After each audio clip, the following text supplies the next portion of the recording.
This is the appointed time, and we have a quorum.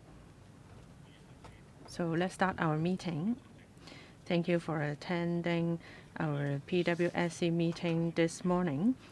For this term of the Legislative Council in 2023, as at last meeting, we have approved 3 projects with a total amount of funding of $40.7594 billion. Today on our agenda we have 2 papers for discussion. The first one is a funding proposal yet to be approved in our last meeting, that is on the 8th of February. The second one is a newly submitted funding proposal. For both proposals, it involves a total of $6.1989 billion. If all the funding proposals are approved, then the accumulated approved projects would be 5, with the total amount standing at $46.9583 billion. Apart from the $11.8 billion for land acquisition and computerization project, the total funding amount approved for works project would be $35.15 billion. I would like to remind members that if you have any direct or indirect pecuniary interest, please declare the relevant interest in accordance with Rule 83(8) of the Rules of Procedure before you speak on that matter. And I would like to draw your attention to Rule 84 of the ROP regarding voting with direct pecuniary interest.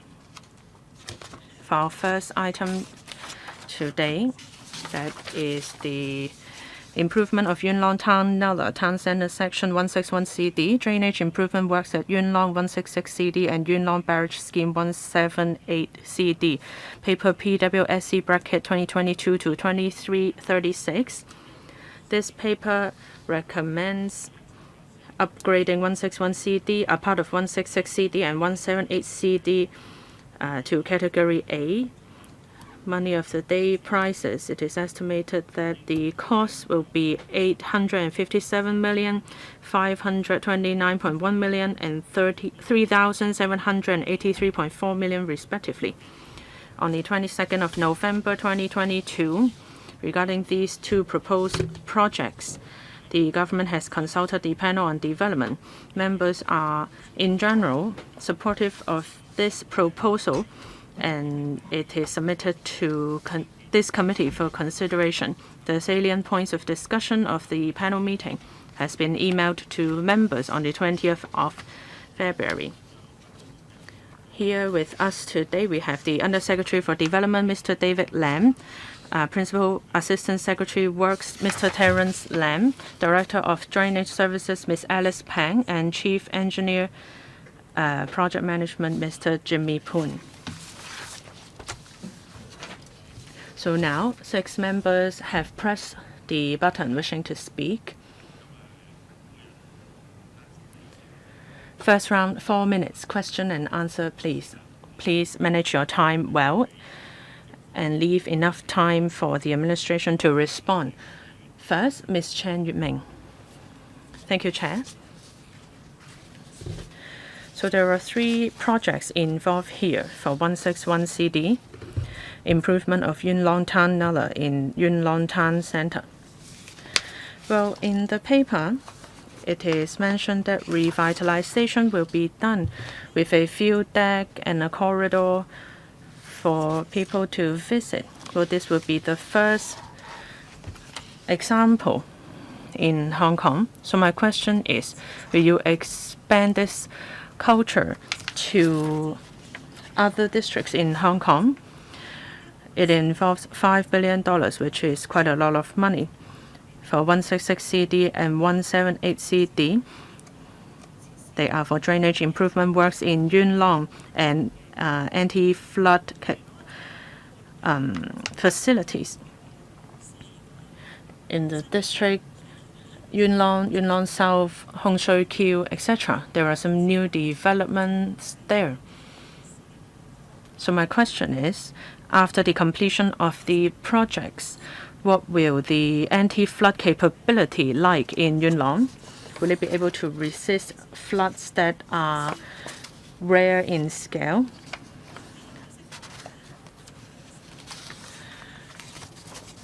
Yuen Long is no longer a rural area. Actually, it is part of the northern metropolis. So according to government's existing guidelines, it is difficult for the capability to be raised to be able to resist floods that are rare in scale. So my question is, will the standard be raised to match those in urban areas? And will the technical guidelines of the Drainage Services Department be revised to tie in with the Northern Metropolis development? Thank you. Well, there were 3 questions. The first one, revitalization. Second, capability of anti-flood measures. And thirdly, Northern Metropolis. Well, for revitalization, we have done so in Jordan Valley and Chirping River, etc. By revitalizing the drainage channel, we want to enhance the natural ecological environment, and we want to incorporate the Nullah into the urban design so that it can be a recreation area for members of the public.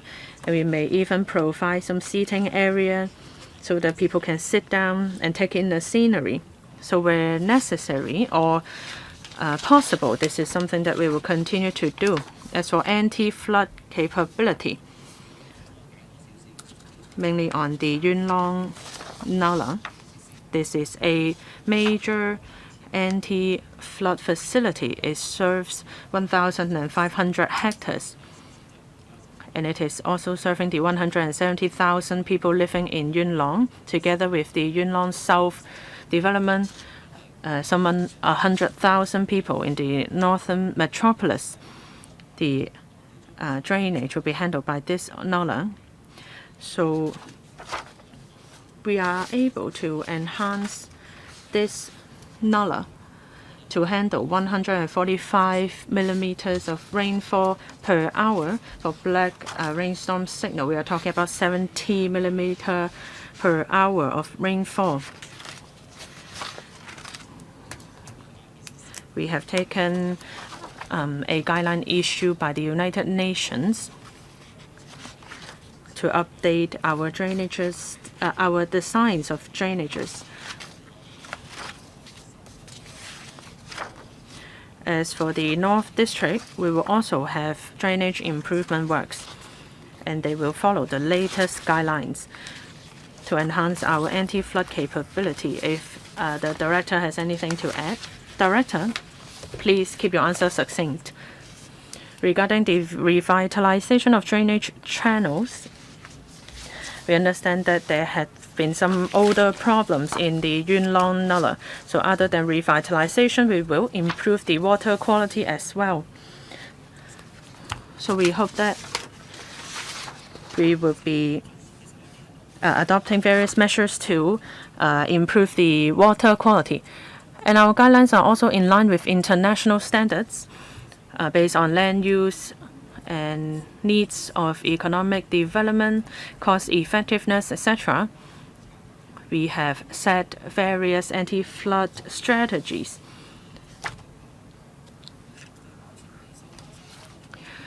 Since we have to enhance its safety,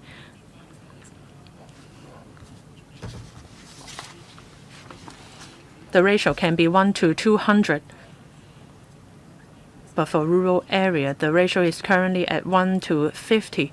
Of course, there are certain limitations.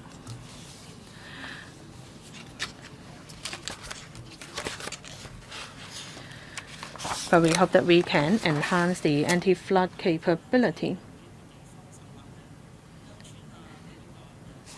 We are dedicated to enhancing anti-flood capability, especially for rural areas.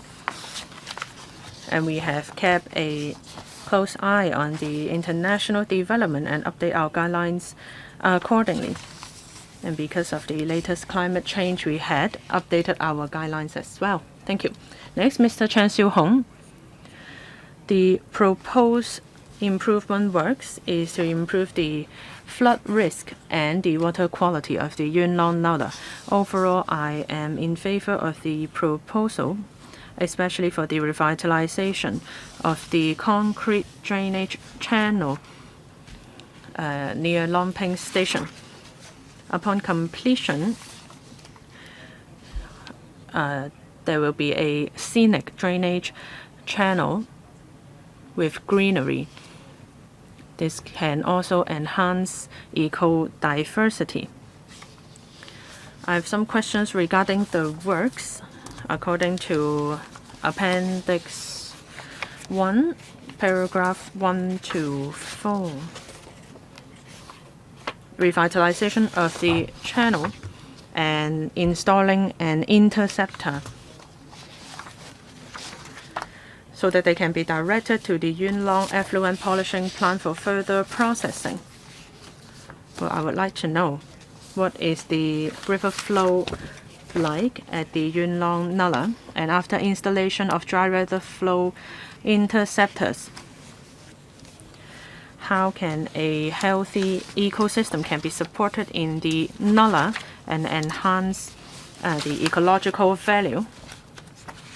Well, perhaps I'll first explain the principle of a dry weather flow interceptors. So there are two occasions where drainages will be connected to storm water. The first one is because of wrong connections. It is because there are many old buildings in Yuen Long and it takes time to correct this issue. Second, I'm sure you have seen people pouring sewage into stormwater drain. So in the winter, where rainfall is low, we can see sewages entering our stormwater drain, and this will cause an odor problem. Since the rainfall is low in winter, so the flow during dry weather is lower. So now with the interceptor at the outlet of the sewage drain, when water level is low, then all the water will be collected by the interceptor through the pumping station. We will look at the oxygen demand of the water. If the water quality is low and not suitable to be released to the Nullah, then we will pump the drainage to a polishing plant for further processing. During wet season, when rainfall is high, water quality is relatively higher because it is diluted with rainwater.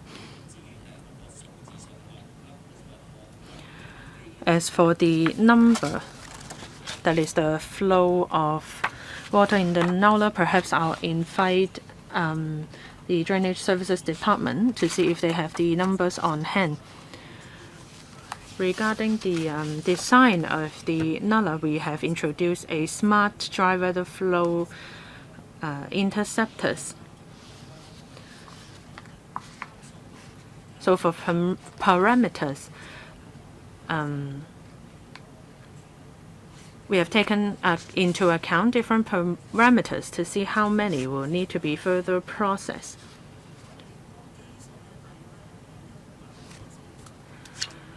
So there will be about 10,000 liters of water in the Nullah to maintain a stable ecosystem.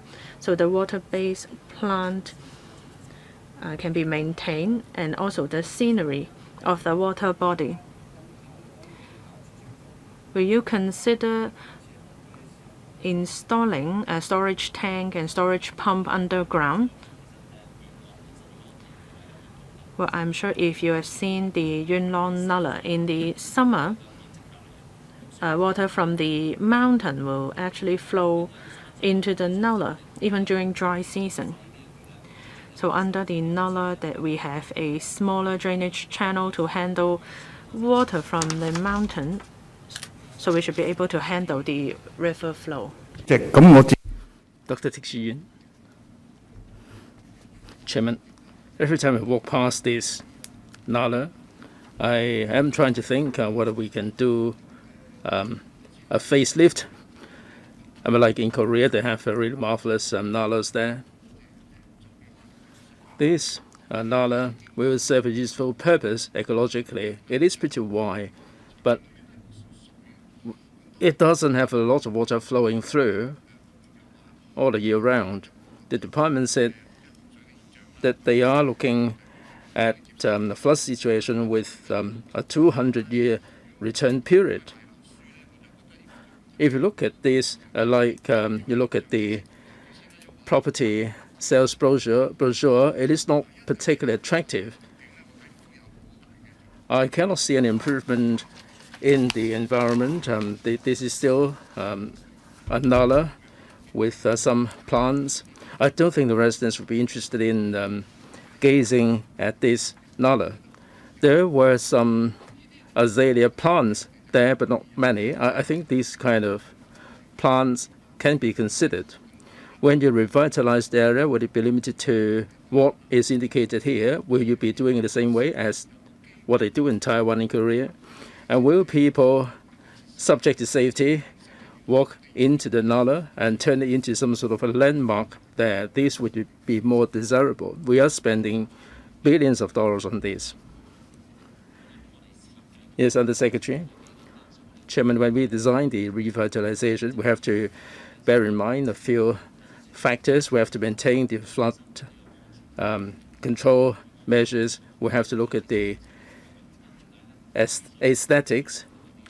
People shouldn't be going down there because the rainwater, the flood can be coming down in no time, and there is a safety hazard. So we don't have any plan for people to gain access to the nullah itself. I've been working in that district for quite some time. If you beautify the area like Kai Tak, Nullah, and Jordan Valley, if you're sitting down on the side of the nullah, it is a pretty pleasant area to sit around at. When you look at the photos, it may not be much, but when we do the planting, we have to do it in a way that we will not be impeding the water flow. So we cannot plant a lot of plants there, although we will be trying to put plants there. There are aquatic plants there, and also on both sides, if you look at the annexes on both sides of the nullah, we will be designing some murals to beautify the walls there. So we're going to be having the soft landscaping as well as hard landscaping in the form of murals. So subject to the flood control not being compromised, we will try to turn the nullah more pleasant for the residents. Dr. Tick, I'm no expert in design, but as a member of the public, I'm trying to look at this by comparison with other parts of the world, and they're doing much better. I think we can turn it into some sort of a landmark. When people think of Yuen Long, they can think of this particular nullah as a landmark. We are spending the money. I think we have to instill a sense of belonging. This is as much as I have to say. Well, indeed, the residents do have this kind of desire, and I hope you would take this into account. Chairman, certainly we will try to make it a project which is of a particular design. Mr. Lam Chen Sing. Chairman, these three projects are important to the residents in Yuen Long.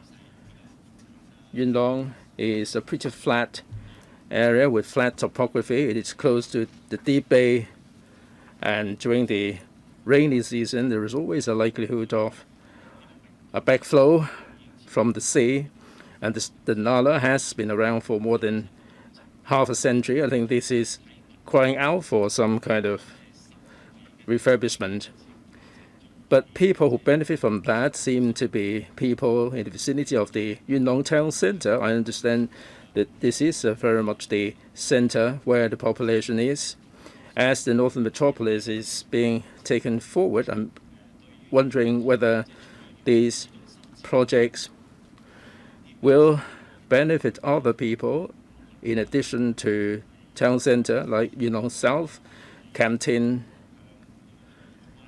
and areas towards the bay and in the peripheral of the Yuen Long town center, will people be benefiting from these projects as well? If they do, then I'm sure that will be much better in terms of benefits as part of the North Metropolis development. My second question is for the improvement project in 21-22. In your consultation, you had that gazetted, and during the objection period, there are 6 submissions in opposition. I'd like to find out more what the objections are. Has the administration been in touch with the stakeholders and got it sorted out? Thank you. The Undersecretary already mentioned this. Together with Yuen Long South, we have a population of 270,000.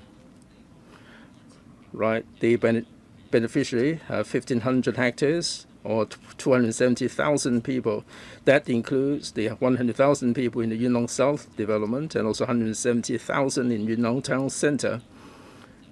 If I may, Chairman, this project is a project that has been discussed with the residents. We gazetted that, and there were some objections, and that have been sorted out. Perhaps I defer to the Highways Director. Chairman, thank you.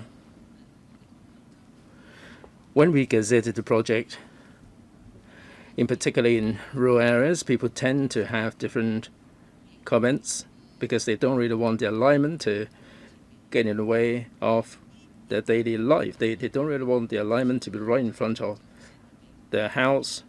And the comments are of this nature. Any follow-up? No? Mr. Kissenyang, 4 minutes, please. Chairman, thank you. I speak in support of these 3 projects because they certainly will be improving the flood control situation and the risk of flooding. I've got a couple of questions, if I may. First, I'm serving the Kai Tak area where the Kai Tak Nullah is. Now, the government talked about the Kai Tak Nullah. It is a pretty nice improvement. Other than the improvement of flood control, it is a pleasant area. We do have some sort of water-friendly culture there. And I'm wondering whether people should be disallowed from gaining access to the Nullah. It would be hard for you to open the entire stretch, but would there be any particular space where people will be able to get closer to the water? And they can get closer to the water to enjoy the water-friendly culture. Like in Japan, we tend to walk down to the riverbank area for some enjoyment, and I'm wondering whether the administration will consider this. You talked about the flash flood that might present some danger. Perhaps during the rainstorm, black-red rainstorm, you can prohibit people going in. And also the water volume in Kai Tak Nullah, the water volume is pretty fast and there is no odor problem. But Yuen Long Nullah, there is always backflow of seawater and there is not enough water flow to flush the Nullah and hence the odor. Is there anything you can do to get rid of the odor? And also the flood control plan and the drainage system will have really freak weather event during Typhoon Mangkhut. We had 4 meters above the principal datum, and this is a common occurrence going forward. Now, this project will handle 6 meters above the principal datum. Will this be able to handle the massive flood with a 200-year return period? Will you be able to resolve the flooding problem there? I'd like to hear from the administration more on this one. Yes, please. First, about the odor. As I said, we do have the dry weather flow interceptor. This will handle the odor problem. The dry weather flow will be intercepted and there will be no more odor. Would there be any enough water body for the ecology to be maintained. We have done some assessment, as I said. During the dry season, there is still rainwater flowing down from the mountain, from the hill, and that would maintain the ecosystem. In the light of the climate change, what are we supposed to do?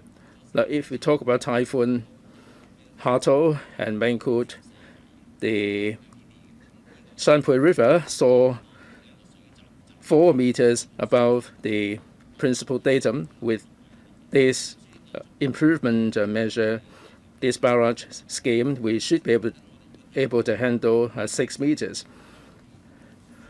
The IPCC had some information, and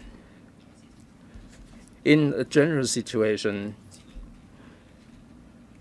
we are talking about no more than 0.5 meters in terms of the sea level, so we should be able to cater for the flood situation that might arise in the coming years. A couple of members raised the point a moment ago that with the improvement there, with the beautification work there, will people be allowed access into the Nullah? There are a couple of members who raised this point. We address this. Yes, I omitted this point a moment ago. We are more than happy to explore this subject to safety. In Taiwan, we had a pilot scheme. This is not rejected point blank. We will be prepared to explore this subject to safety consideration. Yes, indeed, there are a couple of these revitalization projects, and you're doing this in different ways. I hope that you should allow people to get closer to the water in a kind of water-friendly culture. Director? Yes, this is consistent with the water supply or the drainage service department's idea.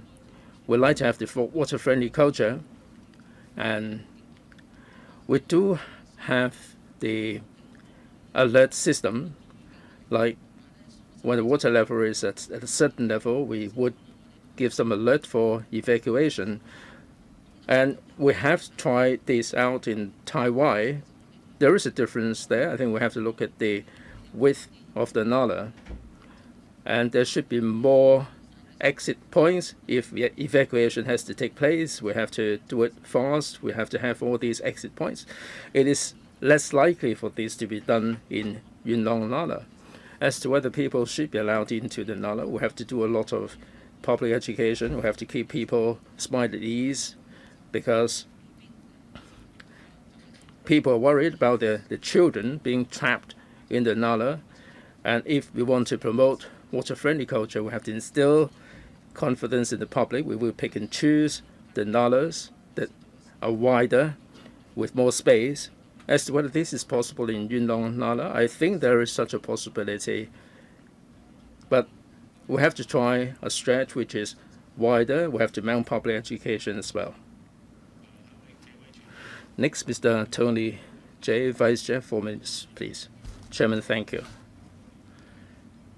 Myself and my constituents have been advocating and expressing support for the government to improve the Nullahs that are not particularly pleasant, which are emitting odor. And I know that the government has been doing quite a lot of work there. And it's not just Yuen Long that we talk about today, and Chui Ping River that we talked about earlier. And people find these Chui Ping River pretty acceptable. Of course, with these kind of projects, we can improve the area, we can improve the cityscape, and this will bring benefits to the members of the public. So I'm in support of this project. However, I've got a point to make, or a question to ask. There are some residents who hold different opinions in the way in which the Nullah should be handled. I understand that in the past, the government would just stack over the Nullah as a means of dealing with this problem. And what is the government's view in this regard? What factors would you be taking into account to go down the path of beautification? I know that in the past you just deck over the Nullah, and then you use the decked over space for some beautification work or for some sort of sitting out area. So my question is, what is the government's policy going forward, and what factors do you take into account? Thank you. 係多謝 Undersecretary, thank you, Mr. Tse.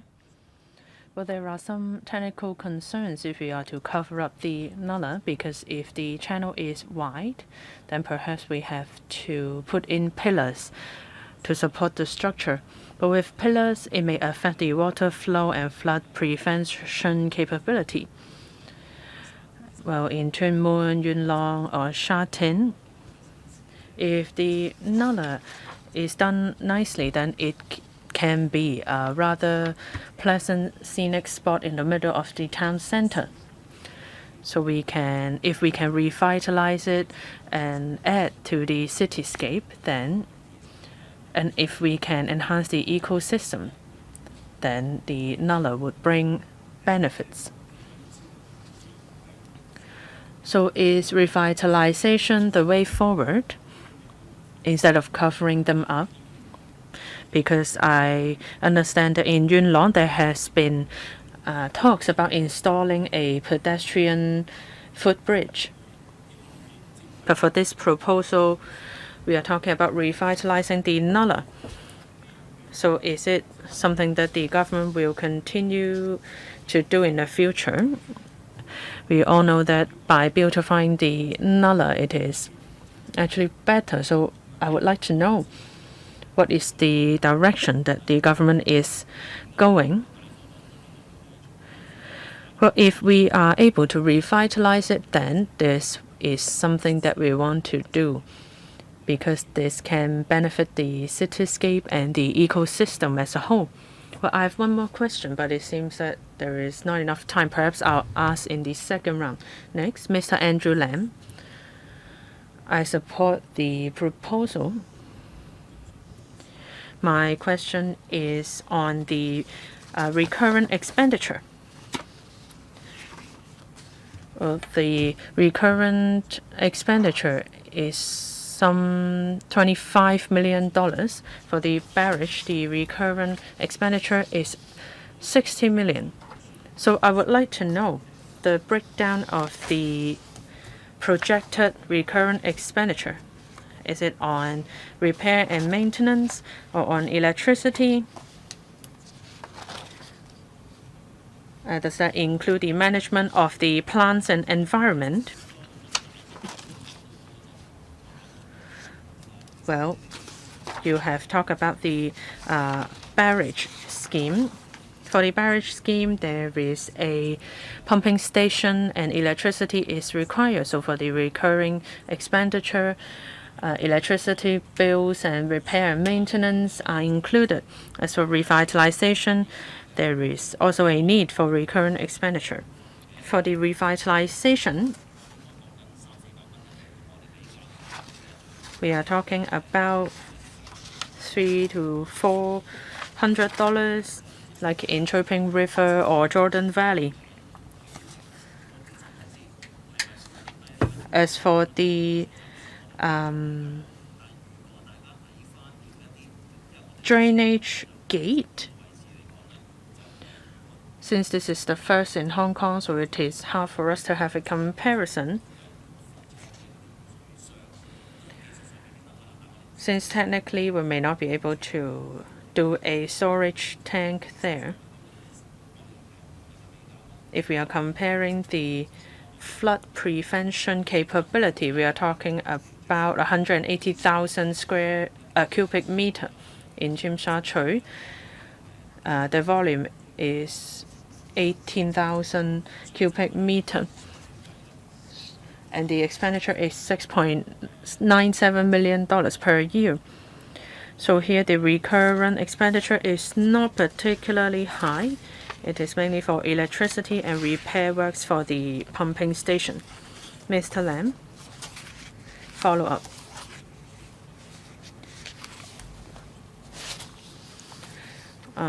Compared with traditional designs where we rely on natural resources.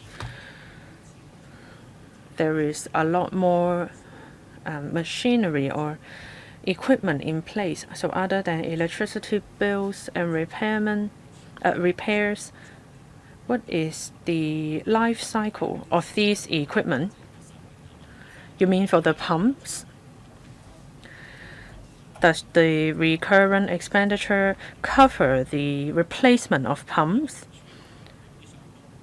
I'm not talking about the smaller parts there. How about the major parts of the flood barrier? Perhaps I'll defer to colleagues from the Drainage Services Department. Director, please. Thank you. On utilizing pumps as a flood prevention measure, we are not only using it here in Yuen Long, we have used pumps in other districts as well. Generally speaking, the life cycle for pumps can be up to 30 years. If we keep up with repair and maintenance, if we perform daily tests or annual examination, their life cycle can even exceed 30 years. So I'm confident that they can be in service for a long period of time. Thank you. Next, Professor Lau Chi-Peng. I have two questions, but I need to declare first that I swam in the upstream of the Nullah before.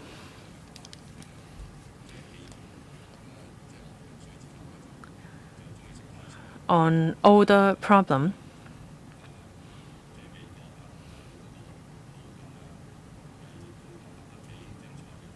when you eat, the sense of smell actually affects how food tastes. So on the odor problem of the Nullah, I'm sure that it can be controlled upon completion of the works, but is it possible to control the odor sooner so that when people are eating dessert near the Nullah, they can enjoy their food? This is my first question. And second, just then, the director has reminded us not to dump sewage into stormwater drain. But I'm sure that many members, like me, are quite confused. From the public's point of view, how do they know which drain is a stormwater drain? I've watched some promotional videos from the government.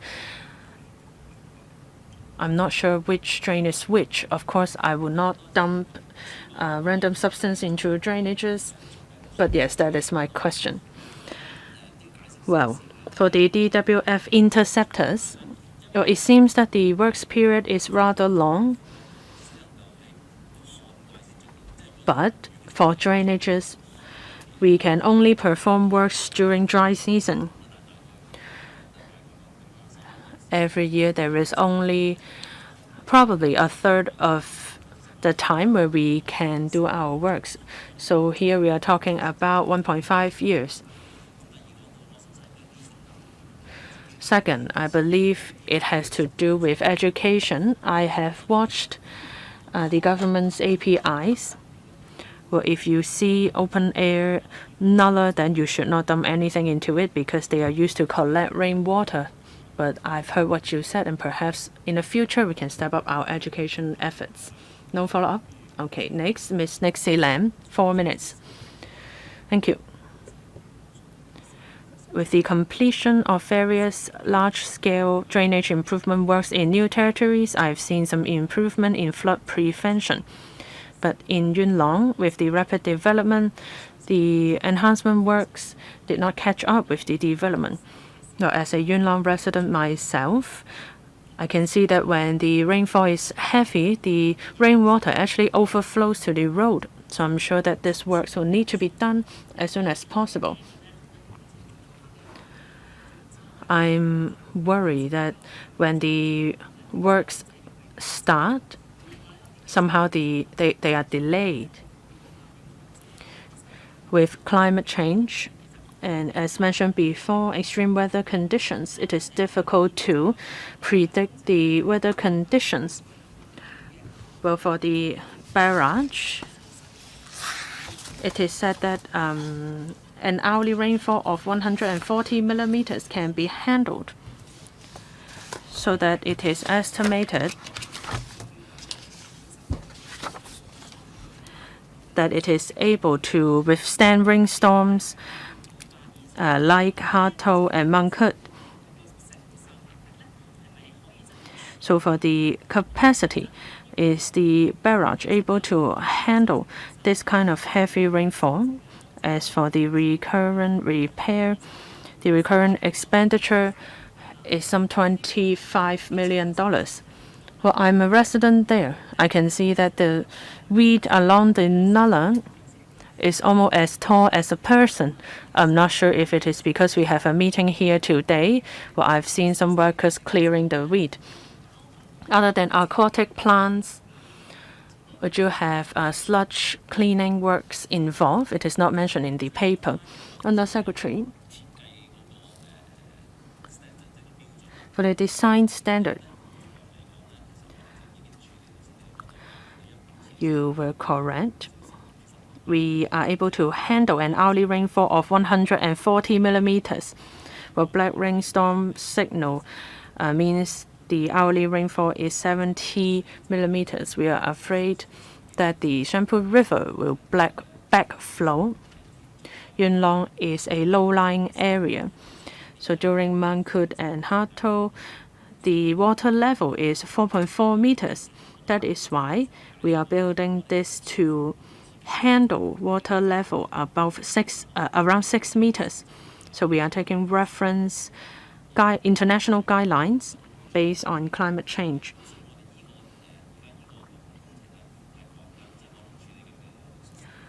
So here we will be able to handle the coming 6 or 7 decades.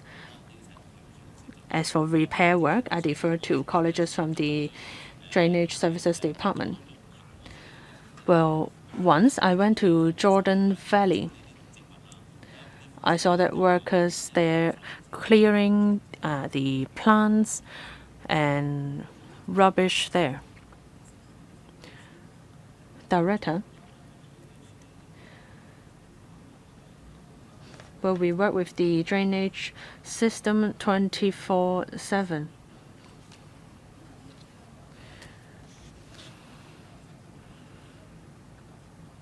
Perhaps recently you have seen more frequent cleaning conducted. Well, not just recently, it was just yesterday. But it is because the rainy season is approaching. That's why we are stepping up our efforts in cleaning the drains. But my question is sludge cleaning included in the $25 million? Yes. How many years? How many times a year? Please wait for the director to reply. Thank you.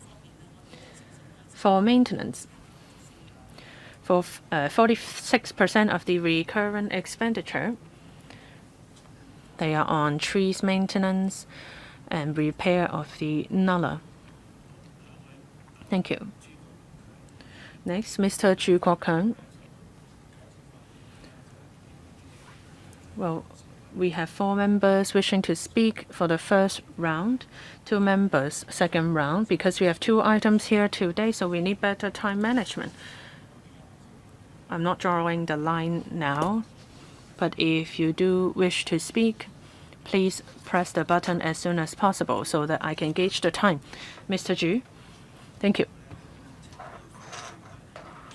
Well, for the amount of non-inert construction waste sent to landfill, we are talking about 23,600 tons. This is a rather significant number. For bamboos or woodwork, plastic, will they be recycled to lower the burden made to the landfills? As for the revitalization, there will be greenery and restoration of ecosystem. This is a very good educational example. Have you been in touch with environmental groups to collect their views, such as what kind of plants should be planted there in the Nullah, and how should the design be made to protect the fish and other animals there?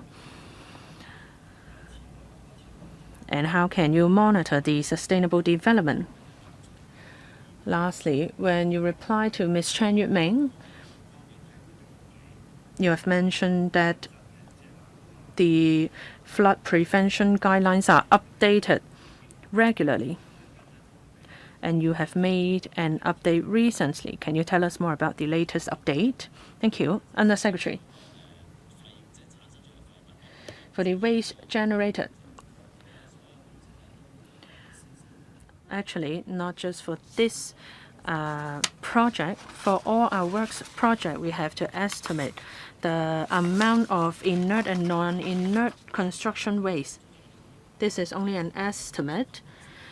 Of course, we will require the contractor to sort the waste first to decide whether or not they are inert or non-inert. We want to reduce the amount of waste delivered to landfills as much as possible. As for the sustainability, well, that's precisely why we need to have the recurrent expenditure to maintain the ecology. We have done revitalization of 2 nullahs. We do have some ideas about the aquatic plants and their survivability. So we do need to have the funding for maintenance to ensure that they survive. I mentioned the IPCC manual. I stand to be corrected. I think the year before last, they have put out some information, and we have updated our drainage manuals. Perhaps the DSD might wish to share with members some further details. Director, Chairman, we follow this very closely. I mean, the international standard AR6 has just been released, and we have updated the flood control manual last year. It shows that our design standards have been updated accordingly. As to the Yuen Long Nullah, the design is commensurate with its particular standard. Thank you. No follow-up.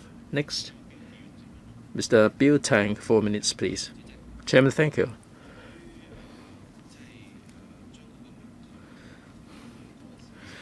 We are trying to make the Yuen Long Nullah a more pleasant place for public enjoyment, for better integration. I think over the past 1 or 2 decades, this represents a huge change in the mindset. Our predecessor, Ms. Chen Yunhan, has been promoting this for so many years. And I don't think we should be formulaic in our design.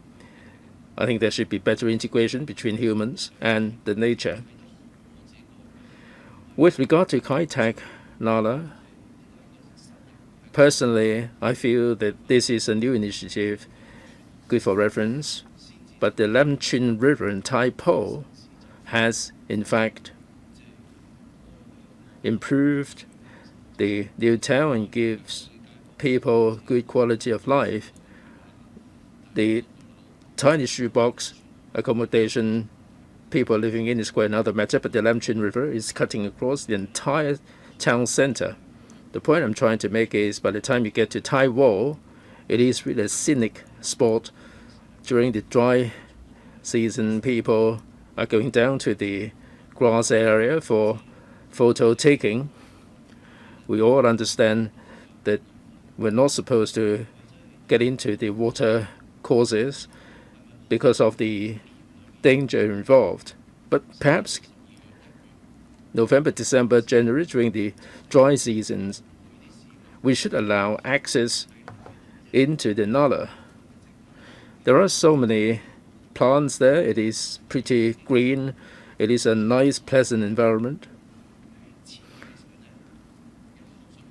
If we do not build this into it, it would be hard for us to do this later on. Will there be enough exits if there are problems? How should people evacuate? If you do not make it clear at this design stage, then by the time this is completed, then it would be hard for us to make any changes to allow people to gain access to the Nullah. I think it's a good idea to allow people access into Nullah or a suitable place to get closer to the water. It's not beyond the realm of possibility. Second, if we want to instill a sense of belonging, we should consider having some volunteer teams, and many of the volunteers are picking up rubbish on beaches and other areas, and the same can be done at this Nullah as well. Director? Chairman, thank you. I think this is a wonderful idea. For Yuen Long Town Nullah, it may not be appropriate for us to open these all the year round, but perhaps we can have some docent kind of tour during the dry season, subject to the observatory's forecast. If the weather remains stable, I think we can arrange some tours together with some neighboring schools. This is something that the DSD is contemplating.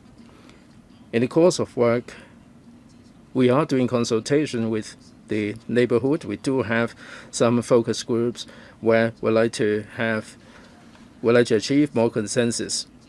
When people enjoy the Nullah, I think it would be a lot better.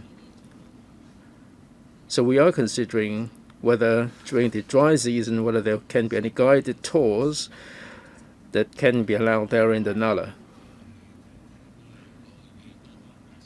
Yes, we heard your explanation. I know that there is such a possibility, but specifically in the project design, if you have such an arrangement, if you allow people access into the Nullah subject to safety, then you should have this built into the entire project. Director? As I said earlier, Chairman, the current situation doesn't allow because of the width of the Nullah and whether there is enough space. Director, you haven't heard the question, I don't think. Whether you are going to allow guided tour or not, that there should be space which will be safe enough. Will you consider allowing this into the design? We do appreciate that safety is of paramount importance. Director, we do have access into the Nullah. The guided tour shouldn't present any problem. Why don't you build this into the equation? Mr. Holden Chow, 4 minutes. Chairman, thank you. 2 comments. First, the dry weather flow interception. The Yuen Long residents have been waiting for this for years. The residents nearby have been putting up with the odor for so many years, and the sooner this is done, the better. But according to the paper, the entire project is going to take as long as 7 years. We'd like to see this speeded up. This is my first comment. Second, well, this is more like a question than a comment. In this item, we appreciate that at the development panel, I did make a similar point. At San Pui River, the project will benefit the entire Yuen Long area, but looking at this particular project, it's going to cost us $3.7 billion. Will the administration please explain in greater detail? No 2 projects are the same, but do you have any comparison that you make with project of similar size, of similar nature? May not be exactly the same, but I'd like to find out more about projects of similar nature. In terms of cost, how do they compare? That would give the public a better understanding about the cost effectiveness. I do see the need, the merit for this project, because in Yuen Long, if flooding occurs, then the Yuen Long simply doesn't have capacity to cope. Chairman, the dry weather interceptor will be completed in 5 years' time.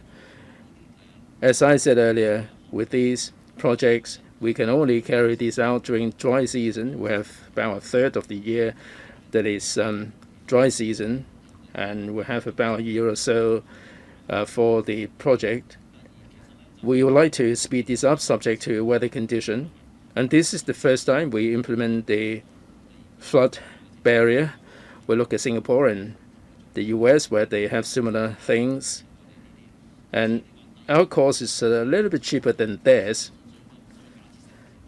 Hypothetically, we can use the flood tank to handle the situation, but technically this is not feasible because it would require vast area, and Yuen Long is a developed area. We need 180,000 cubic meters if we use water tank. In Tsim Sha Tsui, we do have such water tank, which is 1/10 of the size. This is 18,000 square cubic meters, and this is costing us $7 billion. So the flood barrier doesn't cost us excessively dearly.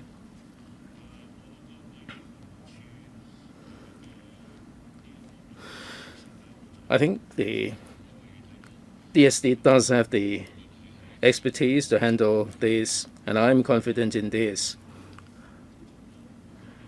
In Hong Kong and NT, we have done a lot of flood control measures like water storage tank underground and also the dry weather flow interceptors in urban areas, and indeed in the NT. We saw flooding whenever there is rainfall. The situation has vastly improved. Of course, there are many different drainage projects that have been undertaken, and we do see all the results there. Mr. Michael Look, 4 minutes. Chairman, I must declare that I'm a resident of Yuen Long. I've been serving as councillor in Yuen Long for 4 terms. In recent years, I haven't taken part in the district council work. The DSD has been trying very hard to improve the flooding problem in Yuen Long. My question is, over the past decade, let's not go too far back, the occurrences of serious flooding because of backflow or flooding spillover from Shanpui River, how many occurrences are we talking about over the past decade? Second, of course, there are problems to be resolved in the district, and this is costing us a lot of money. 178 CD, this is costing us $3.78 billion for the flood barrier. So people are concerned about the urgency vis-a-vis the price tag. Also, at the Yuen Long town, Nullah, there is this elevated footbridge. The government retendered the project because of the cost controversy. The government doesn't say whether they are going to be going ahead with that or not. The residents, hand on heart, would be more concerned about this elevated walkway because of the congestion on the pavement. Are we going to be going ahead with this elevated walkway system? Will there be any conflict between this and the other project? You are revitalizing the Nullah. Will you be contemplating allowing this elevated walkway system, elevated pedestrian corridor? Will you be elaborating further on this one, please? Third, about this barrage scheme, the government cited the comparison with the project in Kowloon. This is also a flood control measure, but I don't think we're comparing apple with apple. We're comparing apple with orange. And the pumping station is costing us $1.3 billion.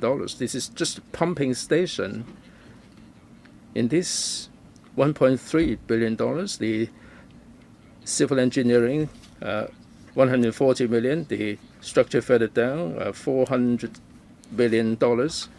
Building services, $80 million. E&M, $610 million. So what is so special about this pumping station costing us a whopping $1.3 billion? The elevated corridor is $1.7 billion.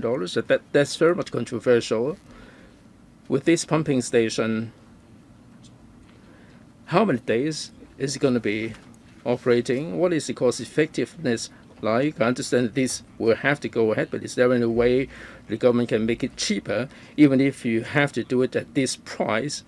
You are coming to the council and you're giving us really very little information. Will you allow them time for a reply? Yes, and let them have a reply, please. Sorry, perhaps I'll talk about the cost first. Just then you talk about different comparison. Well, if we compare to overseas example, the cost is relatively lower, but we have to compare with other measures to see the cost effectiveness. As for the cost listed, it is what the tender prices show. As for why the stormwater pumping station is so expensive, well, for the 1,500 hectares of Yuen Long, this is the station that will handle all that water. So for 50 cubic meter per minute, this is the rate of water pumping there. I'm sure that we are all concerned about the elevated pedestrian footbridge. There is no conflict, please rest assured. Of course, it is being considered by the Highways Department, but we have been in liaison with them.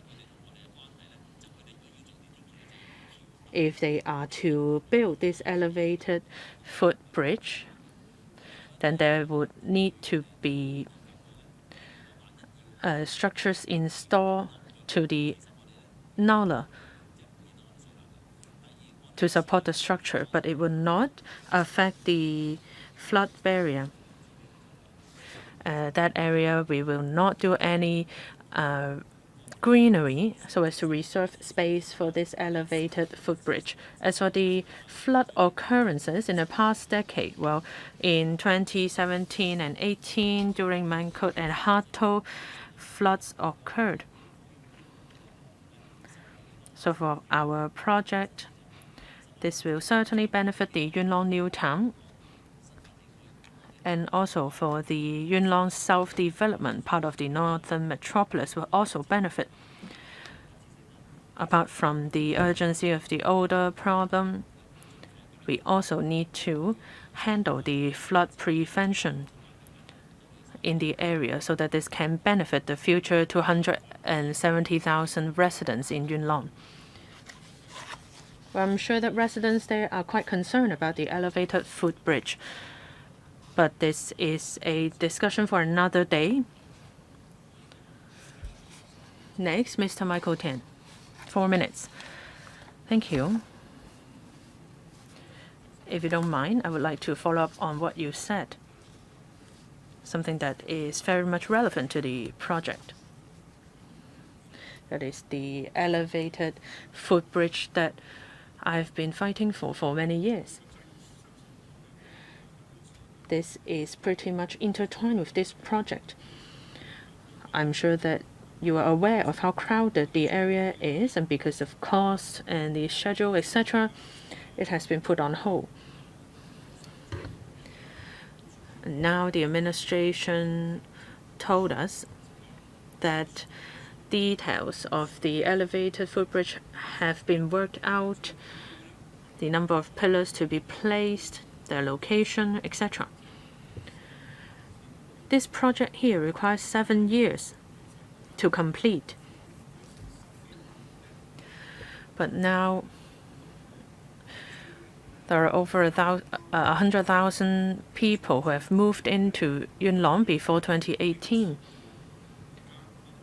So the traffic situation has more urgency than the Nullah here. if the elevated footbridge goes ahead, they are considering adopting another approach at a lower cost. They hope that this will be acceptable. If they can be done concurrently, or perhaps that project does not need 7 years for completion. Is that possible?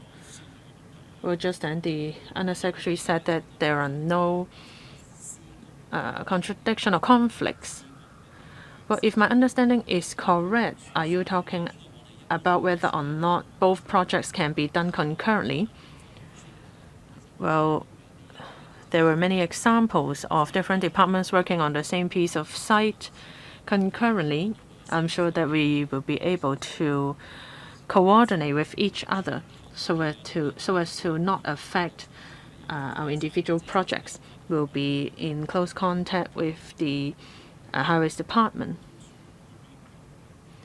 So that means you have been in contact with the Highways Department? Yes. Well, they have repeated this a couple of times, that they have reserved space for the pillars of the footbridge. But this is not part of our item today, so this is a topic for another day. Thank you for the clarification. Thank you. Next, Mr. Lau Kwok Fan. Thank you. Well, my question is similar to the previous two members. I'm in favor of these three projects, and I understand the urgency there. They can handle the floods situation as well as odor problem and the enhancing the scenery. But like what other members said, that section of road is quite crowded. So during the revitalization of the Nullah, is it possible to release more space? Just then we talk about including access to the Nullah. Is it possible to widen the pedestrian pavement? Perhaps this is more suitable if we can integrate its design to the cityscape. Of course, safety is a concern, but it seems that the flood alert system is rather advanced and forecast is quite accurate. We are not sure when the footbridge will be completed, or even if there is a footbridge. So is it possible that we can use the Nullah to provide more space? Undersecretary. Thank you. Will there be more space after revitalization? Well, if we turn the concrete area into a park or open space, then visually this will certainly create more space. But is it possible to provide pedestrian pavements? Well, this may need to be looked into further because there may be some technical difficulties. We may need to put in some support structures if we are to include pedestrian pavements there. But like I said, if we are able to convert this concrete Nullah into an open space with characters, then of course this will be appealing. But if it is an attraction or a landmark, then more people will be attracted to it, right? Well, we have added some seating area so that people can sit there and enjoy the scenery. So yes, there will certainly be more space for members of the public to enjoy the scenery by the Nullah. Thank you. Just as Mr. Tony said, has asked a question.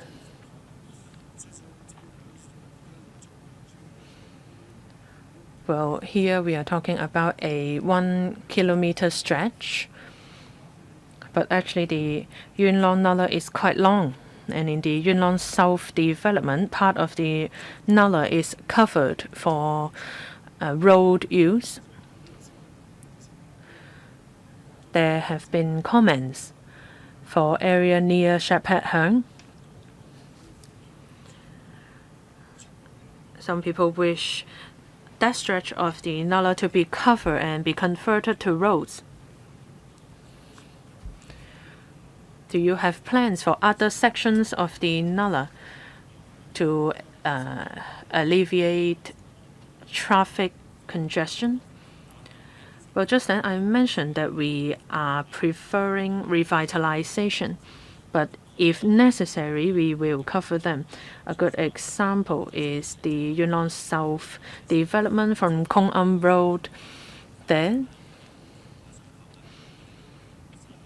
If necessary, we do not rule out the possibility of covering up the Nullah to solve traffic congestion. But we have 3 members wishing to speak for the second round, so this is where I draw the line. After these 3 members speak, we'll move on to the next item. First, Mr. Chen Xiu-hong, 3 minutes. Thank you. Just then, you have told us that the design of the Nullah does not allow for a water-friendly culture. But for the concept of revitalization, people will have to be able to enter the area and take a photo, etc. I understand that regardless of the seasons, there will be people sneaking into the Nullah, even though there are fences in place. The water level may rise very quickly. Will you consider setting up an alert system so that if members of the public enter the Nullah, they will be able to evacuate as soon as possible? That is a very good suggestion, and we will certainly consider it. Thank you. Next, Mr. Tony Tse, Vice Chair, 3 minutes.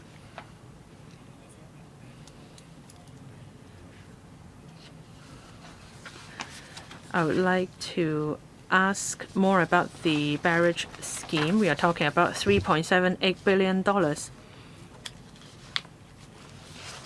The administration has submitted lots of maps and photos, etc., and they have let us know more about the flood prevention capability. So you have told us that it will be able to manage rainfall that is comparable to that during Mangkhut and Hatto. But I have some questions. Well, you have suggested the installation of an automatic flood barrier between Shanpui River and the Nullah. This is for flood prevention. I'm sure you know the water quality of the 2 rivers are not that good.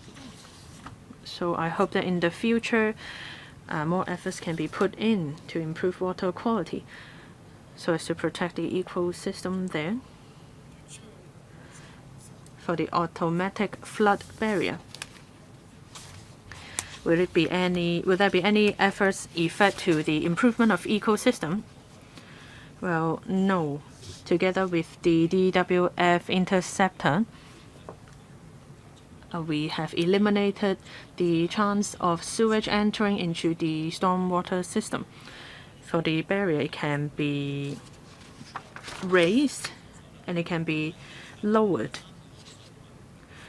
During days with high water level, it will be raised, but on other days, it will be lowered so that water can flow freely. This is to protect the ecosystem already in place.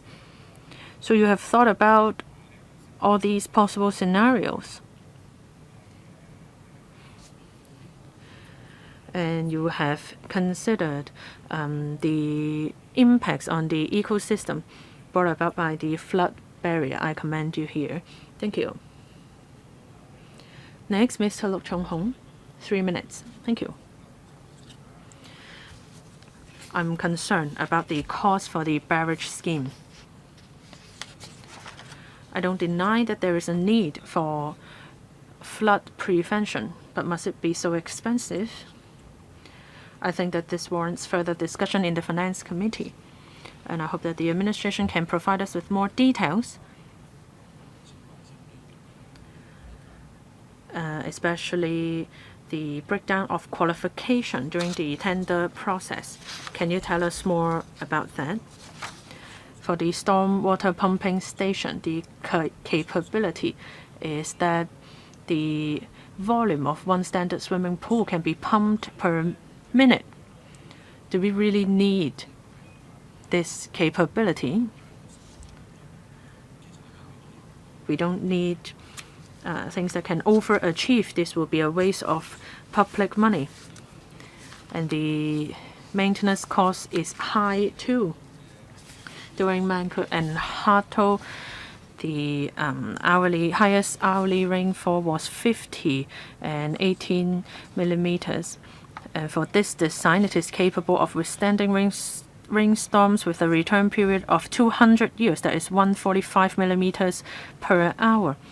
So that is 3 times of the rainfall of Mankut. Of course, we should always be prepared, but how possible is it going to be for us to have an occasion where the situation is 3 times more serious than that in Mankut? Are we talking about, well, you said a return period of 200 years. Is it for Hong Kong, for the country, for the South China region?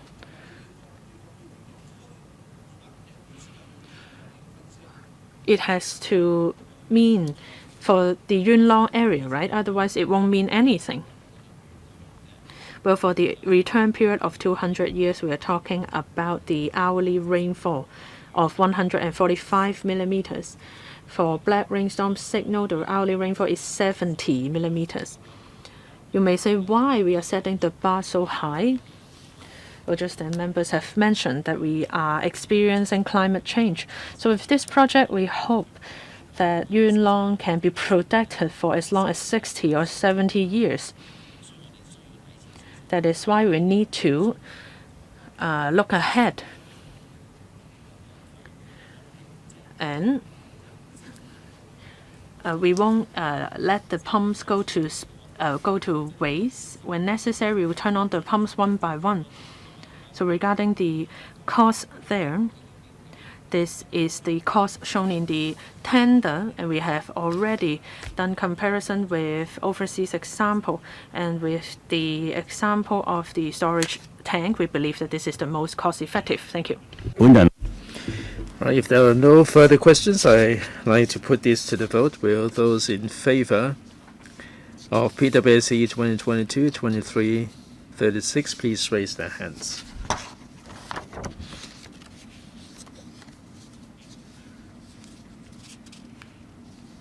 Basically unanimously in favor. Those against, I think the members voting are in favor of this proposal. The proposal is endorsed, and we have to consider whether the FC should discuss this paper, and this is according to the procedure paragraph 3. We have to decide whether the FC is recommended that this paper be discussed. That's paper PWSC 2022-23-36.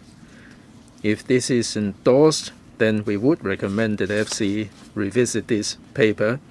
So in accordance with 41A of the procedure, I'd like to put this to the vote, that the PWSC recommends that the FC further discuss or this PWSC 2022-23-36. With those in favor, please raise their hands.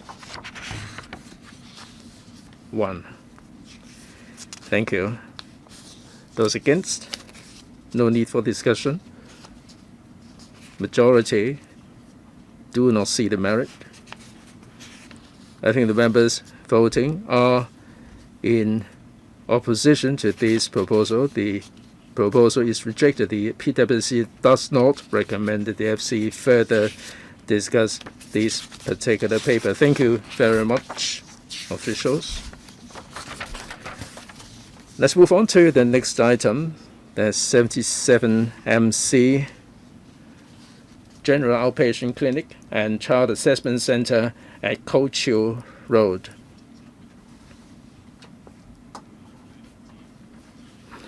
That's the CAC.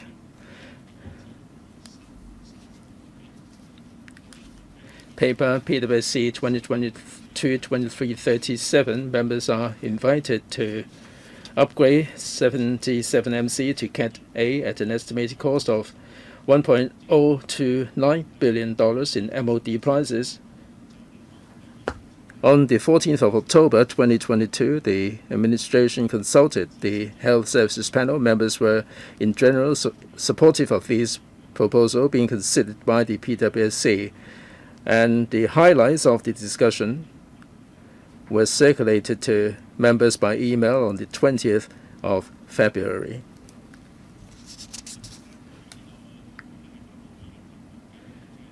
With us for this item are Undersecretary for Health, Dr. Lee, Dr. Macy Ho, PAS for Health,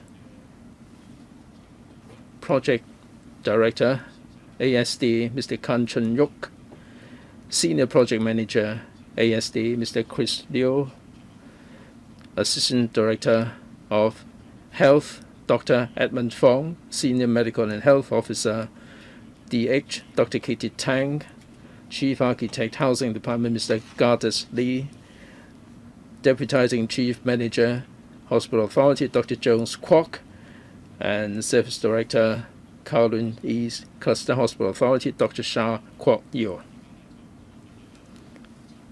There are 7 members who have indicated their intention to speak. 4 minutes for the first round. Ms. Lillian Kwok, 4 minutes, please. Chairman, for this Ko Chiu Road project, I am in support. First of all, in Yau Tong and Ko Chiu Road, this is about 10% of the total population in Kwun Tong. And the development, the facility that has been around for 20 years, and this is inadequate. I'm in support of this proposal. As to the CAC, the Child Assessment Center, the Pamela Youth Center has been serving the residents for 10 years, and I think it's good for this to be re-provisioned with more space. I'm also in support of that. However, I'd like to hear more elaboration from the administration on the following. I am concerned that this project is re-provisioning the Pamela Youth Clinic. What is the interface? Would there be any gap between the 2 projects by the time the Pamela Youth is closed? Will the CAC be up and running? Would there be any gap in the provision of services? Second, the Pamela Youth Center in Kwun Tong, this Child Assessment Center, it covers 6,200 people per year. This is going to go up to 7,300. There is a shortfall of doctor to the tune of 40%.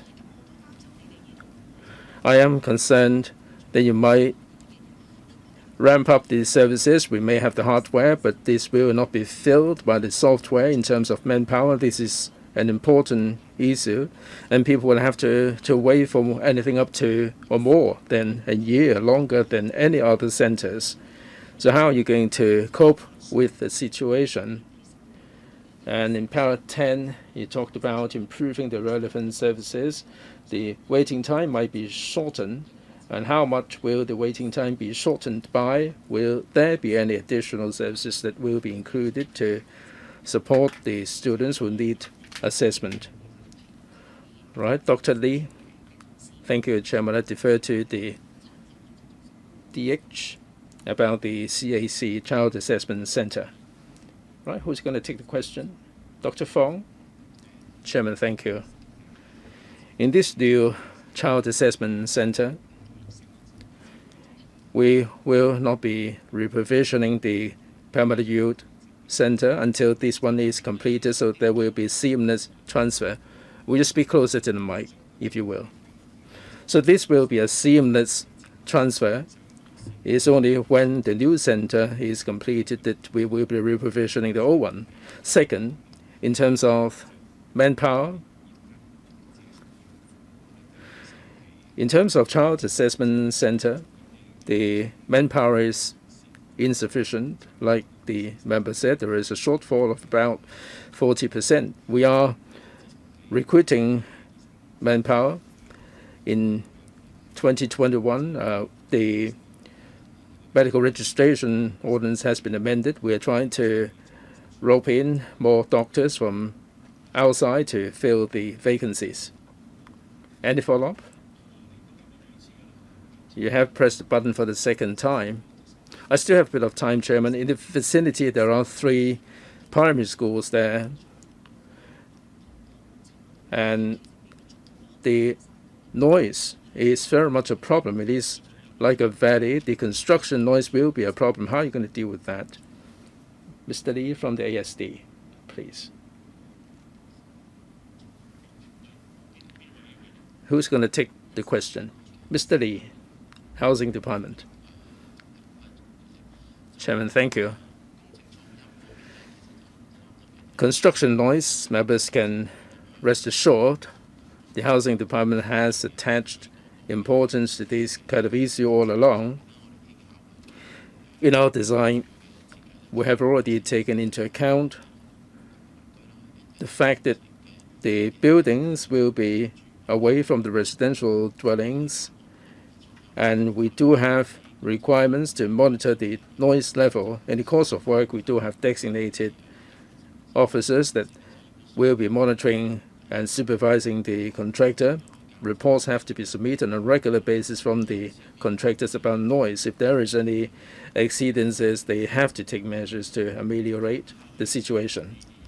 Mr. Frankie An, Chairman, I am all in support of this GOPC project on Ko Chiu Road in Yuen Long. 100,000 people have been waiting for an awful long time for this project.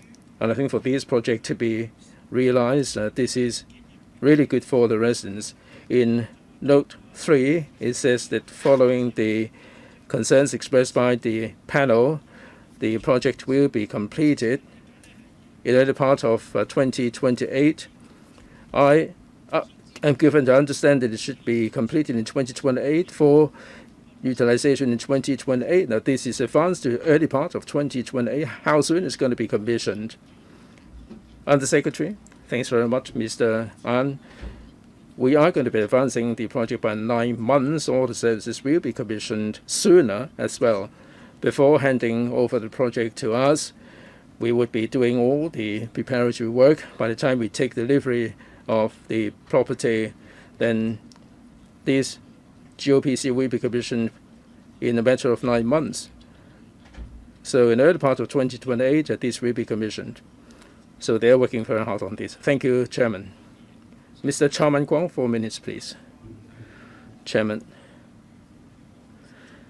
this project will improve the healthcare services for East Kowloon, in particular the Zen students, with the aging population and also with the Zen students. There is such a need for this. I heard that this project will take about 5.5 years. Can this be shortened?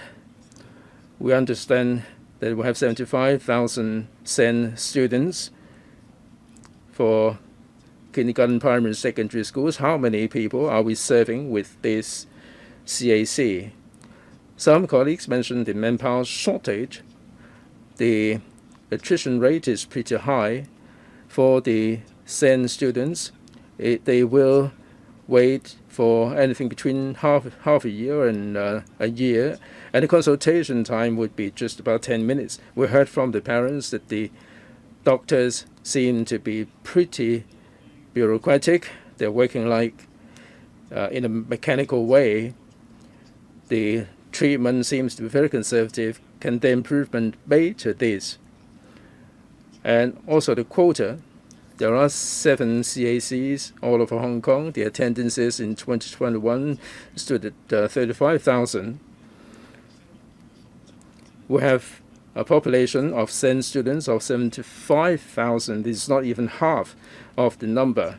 So other than increasing or speeding up this project, will you be keeping the Yongfeng Shu Center? I know that there is a duration, there is a serviceable period for this Yongfeng Shu clinic, but are you going to be keeping this one on in order to keep the quota? Perhaps that's as much as I want to ask for the time being. Right, the manpower problem, indeed, this is something that we are very concerned about. 屬於一個咧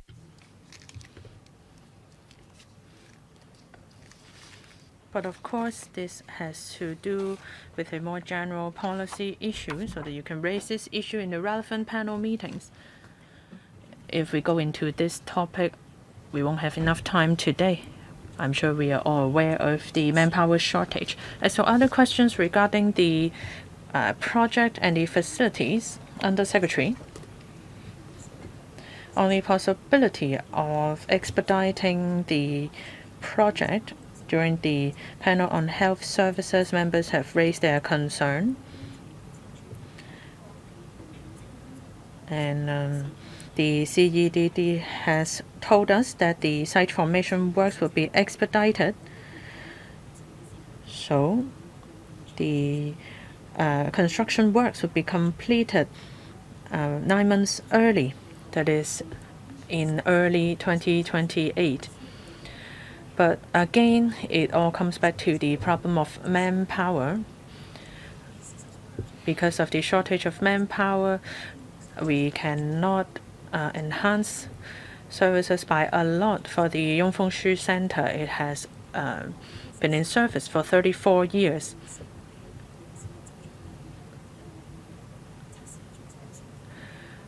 So I understand that service quotas will need to be increased to meet the needs for CAC. Dr. Fong, in East Kowloon, for the child assessment services other than the Yongfeng Shu Center, we have another center in Ao Tau Kok. So there are 2 centers in Kowloon East. For the Yongfeng Shu Center, it also serves Cheung Kwan O area, and the Ao Tau Kok Center serves Hong Kong Island as well. We will complete in 2025 in Shiu Sai Wan, so that for some of the children attending the Ao Tau Kok Center, they can be diverted back to Hong Kong Island. As for Cheung Kwan O, we are currently consulting the District Council. If it is approved, then there will be another CAC in Cheung Kwan O, so this can further divert children in need to that center in Kowloon East. As for the content of service, so now we have nurses to triage the children attending, and then they can be attended to by different medical professionals. So other than the assessment, we assist parents in how to provide proper care for their children. So for any new cases, the minimum consultation time with a doctor will be 2 hours, so that a detailed assessment can be done, and the assessment results can be explained in detail to the parents. And when needed, we can refer them to attend other educational or other services. Next, Mr. Tenfei. Thank you. In paragraph 8 of the paper, it is mentioned that the population will increase from some 600,000 to some 700,000. But in note 2, For the General Outpatient Clinic and CAC, it is located at Pek Wan Road Housing Development with a population of around 6,500 and 2,300 flats. There is an aging population there. Well, I commend your effort in reprovisioning the CAC because, like another member said, the problem of SEN children are of an increasing concern. But for this site at Pek Wan Road, it is located between Yau Tong and Lam Tin. It is not particularly convenient. So for the residents there, a population of 6,500, I'm sure that the percentage of SEN children is not high, so it is mainly serving people living in other areas.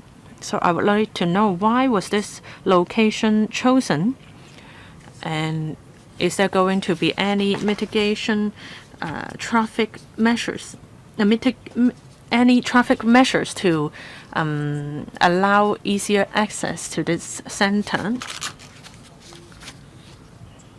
Well, firstly, perhaps I should explain why CAC is to be located with a general outpatient clinic.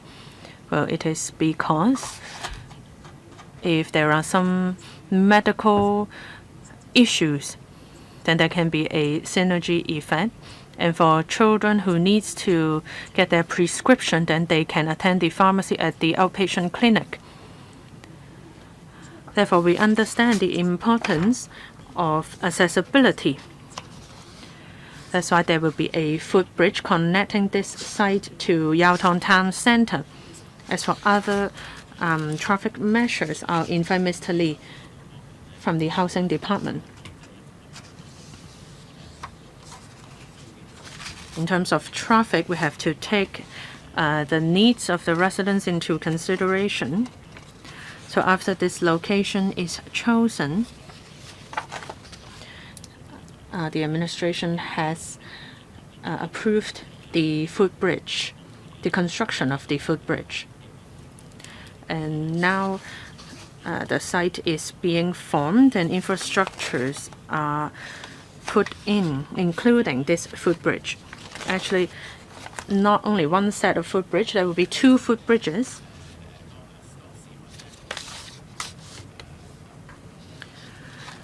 So when members of the public take buses or minibuses and they arrive at Yuen Long Road,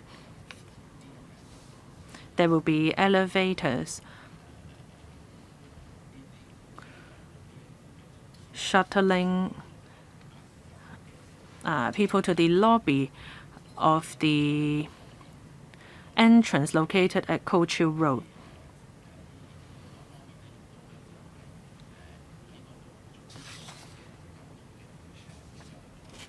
And during the traffic impact assessment,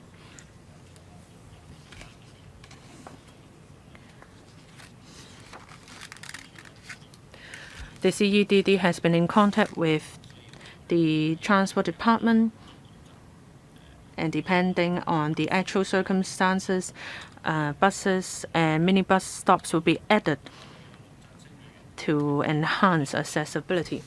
Next, Mr. Lam Chun Sing, 4 minutes.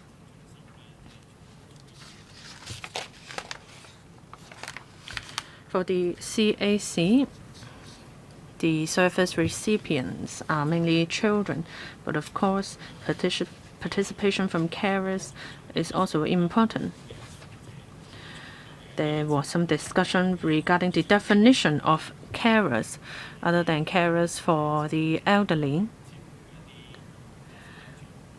Here we are talking about carers of children with some developmental issues. So certainly they require support.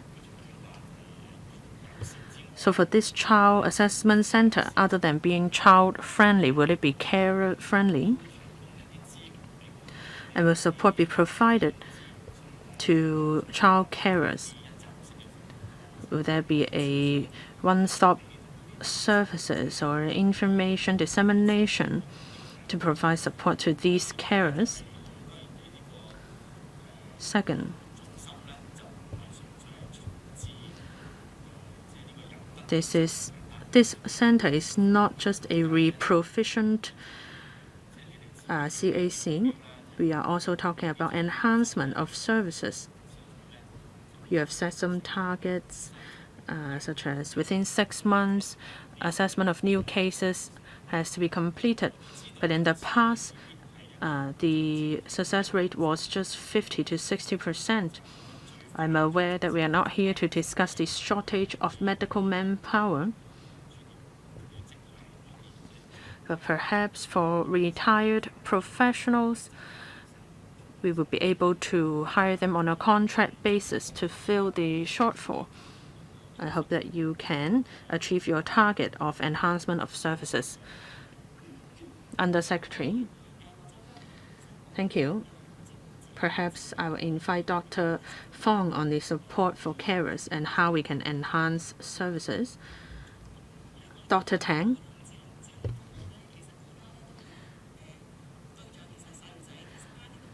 So our service targets are children, but of course, families are also service targets as well. During the interview, we discussed with parents and carers. Our nurses try to set up an interview with parents within 3 weeks and providing some suggestions and service referral, etc. We understand that our queues are quite long, so we would refer services from NGOs so that that can ease their minds a bit. Other than referral services, we also have some workshops for parents. Before the pandemic, we had physical workshops for our parents, but we understand that during the pandemic that may be difficult and they may have to work. So now we organize some online workshops for parents. It is like watching YouTube videos. They can watch videos of our colleagues explaining symptoms and ways of helping their children and how to relieve their own stress. And some parents may not be computer literate. We hand out flyers to them, and nurses are more than happy to discuss with them over the phone. Thank you. Mr. Andrew Lam, Mr. Michael Tan, Mr. Lee Chun Kang, Mr. Tan Ka Piu, Ms. Doreen Kong, Mr. Tong Li Che, and Ms. Lillian Kwok for the second round. So 4 minutes each and 3 minutes for second round. But today we have a council meeting, so our meeting can only be extended to 10:45 at most. If you are in favor of this project, then please utilize your time well and be succinct.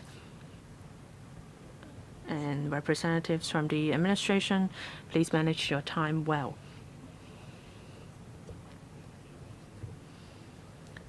So if we are able to conclude this item after these members speak, that would be great. We have another meeting on Friday.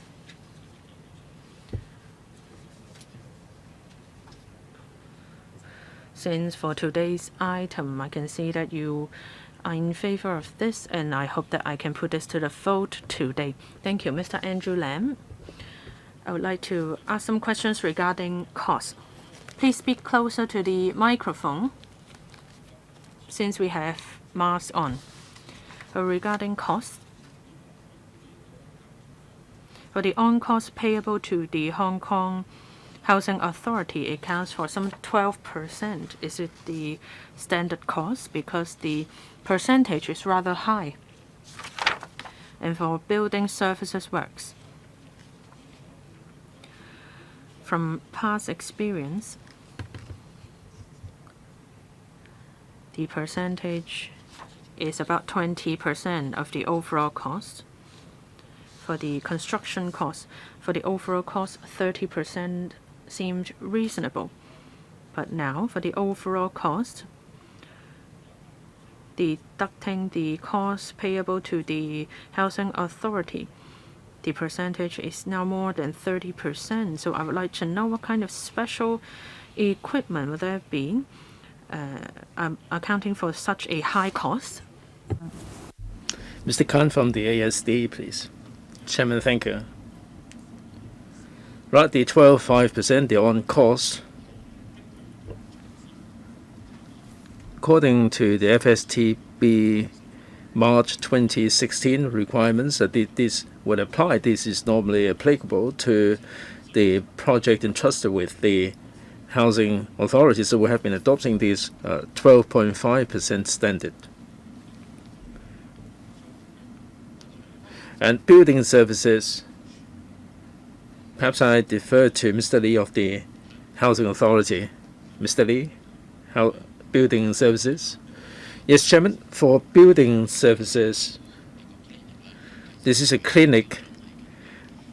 The standards are in accordance with the standards given to us by the government. The requirements are higher than those for buildings, particularly the air conditioning system. This price tag is not particularly high. It is reasonable. Mr. Lam, this may not be the answer.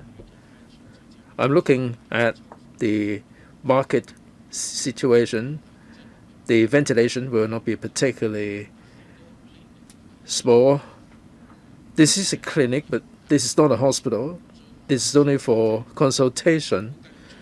I will be pursuing this matter going forward. If I cannot get the answer today, I hope that we should be clearer. Will you supplement further information about the building services, Mr. Lam? About the 12.5%, I also want a paper.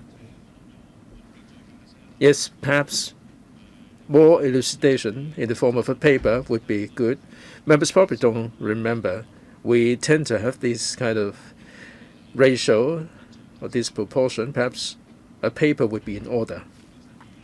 Mr. Michael Tin, 4 minutes, please. Chairman, thank you. I think I can save a bit of time here. With this GOPC on Ko Chiu Road and the Child Assessment Center,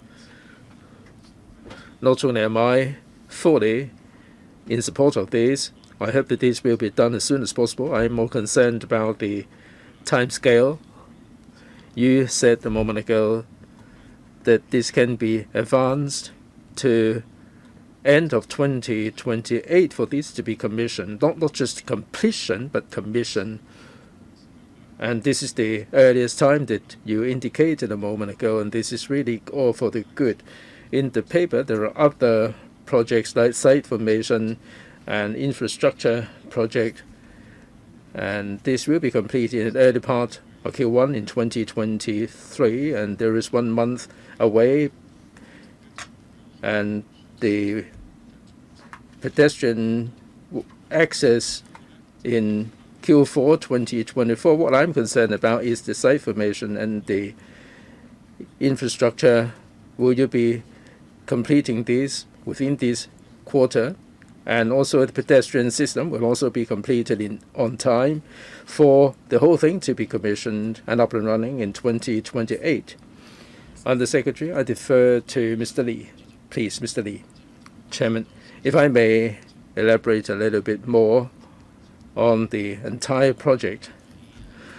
Right now on this Pick 1 Road project,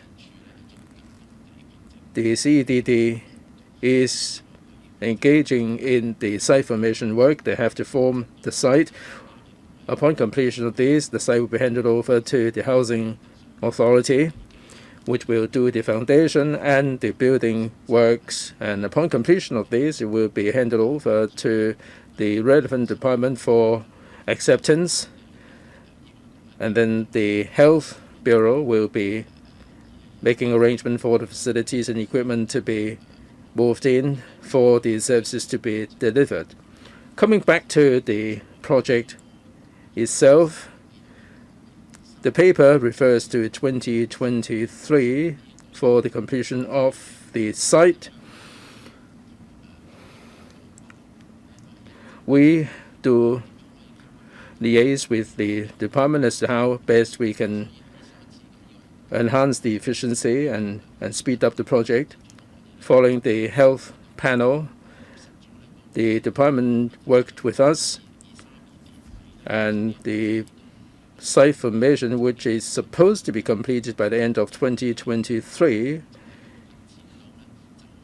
will be advanced to March 2023. So next month, we'll see the handover of the site to the Housing Authority. So this is the current state of play. We are seeking the funding. With the funding, we will then be able to get on with the foundation work, and there will be a seamless transfer. We have invited tender, and the assessment work is in hand, so everything is going in tandem with a view to handing over the site and also for the work to be undertaken. Right, this is very positive. So are you absolutely certain that next month you will be able to complete the site formation? This is as much as I want to find out. All right, care to comment? Chairman, we aim to complete this project within 5 years. In the early part of 2023, we should be able to hand over the site for the government. So before end of March, or 2028, beg your pardon, not 2023. Right, site formation in 2023. Because in absence of that, I don't have any faith in the 2028 timetable. Chairman, according to the CEDD's timetable, it remains March 2023 for the site formation to be completed. I think I have to draw the line there. As I said, we have the council meeting coming up, and members are, in fact, in support of this project. I think I draw the line there. Well, there is a member, Mr. Dr. Jonas Ho, who pressed the button as soon as I said I would draw a line, would like to put it to the vote, I'm sure. Mr. Lee Chen-Kong, 4 minutes. Chairman, thank you. I, like members, very much look forward to the availability of the GOPC and the Child Assessment Center. 2 questions, if I may. I noticed that to the right of the site there is a big portion of land which is reserved for domestic residential block.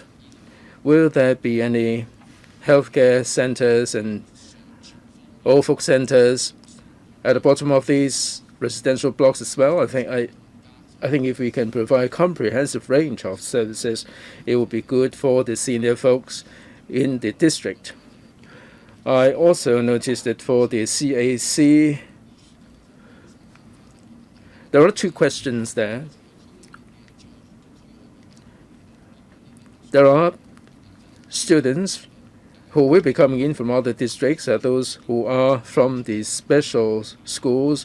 I don't see anywhere any parking spaces for coaches. Will there be any space designated for coach parking?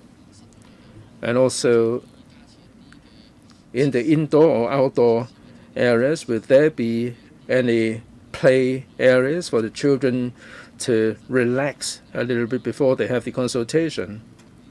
These children are very nervous when they turn up for consultation. I hope that there would be some facilities that would help the students with special needs to relax there. And would there be any psychological counseling for the families? The family members do face tremendous pressure. They find it very stressful, and they do need some care and attention as well. Dr. Lee, Chairman, we have very much utilized up to the limit of the plot ratio. We have the elderly neighborhood center, and there are also the elderly day facility center in the vicinity as well. And for other facilities, I defer to Mr. Lee. Yes, Mr. Lee, please. You mentioned the car park in the enclosure. enclosures 2 and 3, you can see the car park facilities there. But these car parks are there to serve the clinic as well as the CAC. This is for the staff members there only. And it is on this basis that we do the design. The government has given to us this particular standard. This is for the internal area. As I said, we are using up to the maximum plot ratio. This is a long and narrow site. And under the platform of the GOPC and the CAC, it is a slope. There is very limited room available for further use. A couple of seconds. The car parks are reserved for the staff. What about the coaches? Where are they supposed to be parked? Where can they disembark? I think you have to spare a thought for the children. These are children with special needs. Make it brief, please, in your reply. It all depends on operational needs. We are doing the design in accordance with the operational needs. If there is such a need, we will consider whether there would be additional space. There are 4 members there. Do you mind if I shorten the speaking time to squeeze in Dr. Junius Ho? 3 minutes each.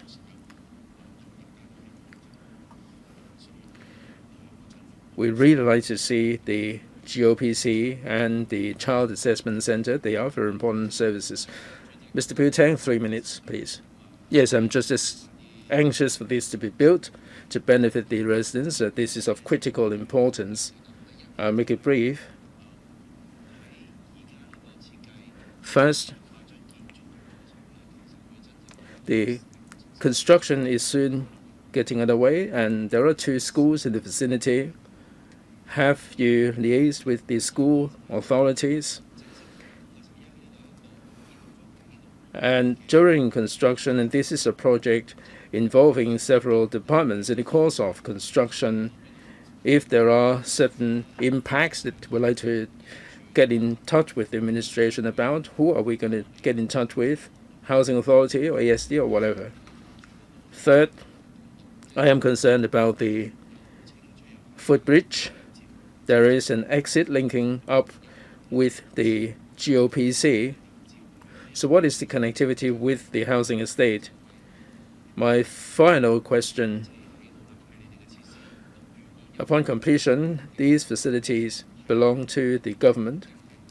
Will the residential blocks be HOS or PRH? Will there be any ownership or management problems that might arise from that? Yes, please. 3 minutes. Mr. Lee. The member mentioned the consultation. Starting from 2018, the Housing Authority has been liaising with the residents in the community, including the representatives of the schools.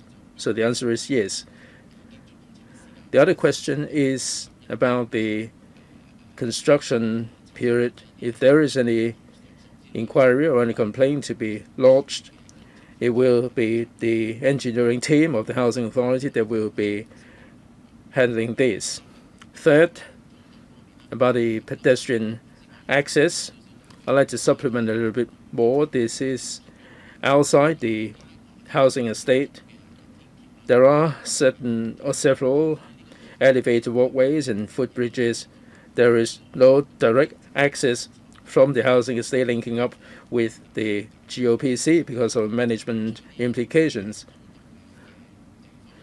But outside the pedestrian access, people can gain access to the lobby, and they can also use the lift tower to gain access to the GOPC. It is just right next to the residential areas. The Housing Authority in our design has always kept the option open about buy or sell. On this Pick One Road project, we have to do the design and planning for this particular project. It is intended for this to be a PRH block. Depending on the demand of the market, we will be revisiting this until a decision is taken as to whether it's going to be a sell or buy block. Ms. Doreen Kong, 3 minutes. If we are to have a new CAC, then for site selection, it is very important. Just then we talk about the footbridges. Well, from the CAC to MTR station, how long does it take?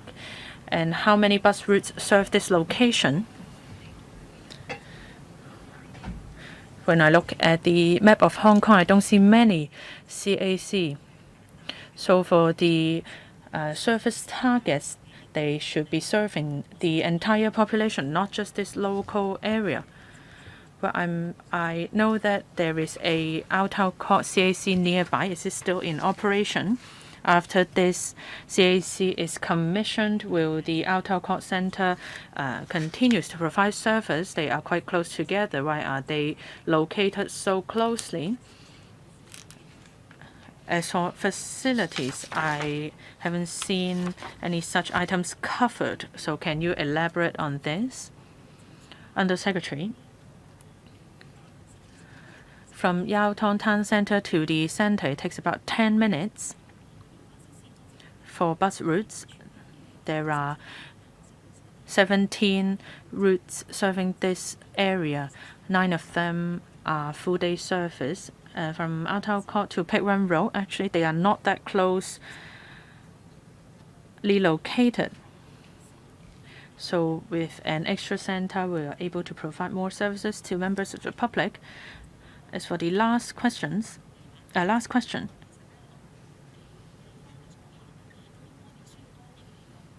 because of limited space, the demand in East Kowloon is rather high. So for both centres to be in operation and together with the new Tseung Kwan O Centre, they can better serve the needs of Kowloon East residents. For computer equipment, for new equipment, well, in GOPC, we have included 5G functions. This is to prepare for the future teleconsultation services because we require stable network. And we need automated robots to dispense medicine, etc. How about for the CAC? Any computer facilities? Well, I'm sure there are.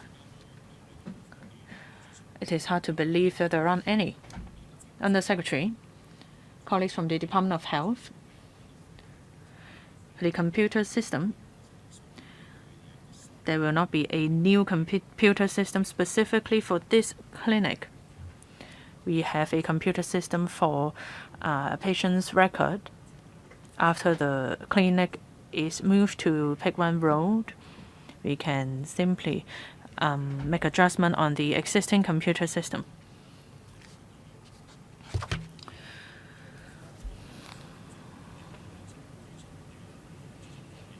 So I'm sure that information technology is utilized in all aspects of healthcare.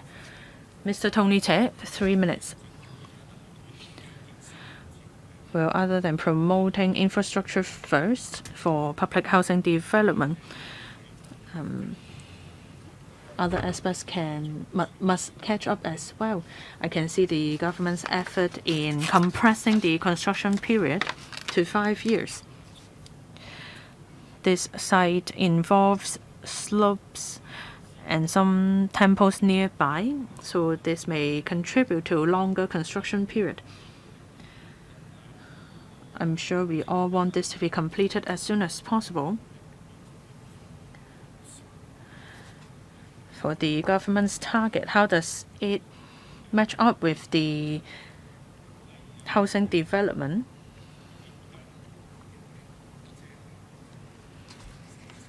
The environment is also an important factor. In paragraph 32, I can see that a number of trees will be felled and some 100 whips will be planted. Can the government give us more information on the greenery work and its costs? Under Secretary, Mr. Lee.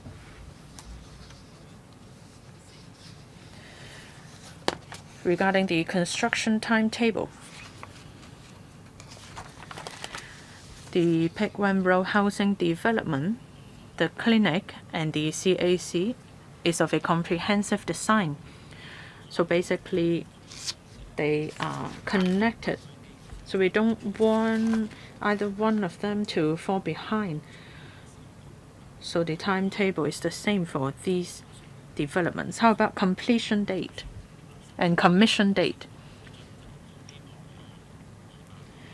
We hope that by early 2028, we'll be able to complete the construction works. Does that include the housing development? Yes. As for trees,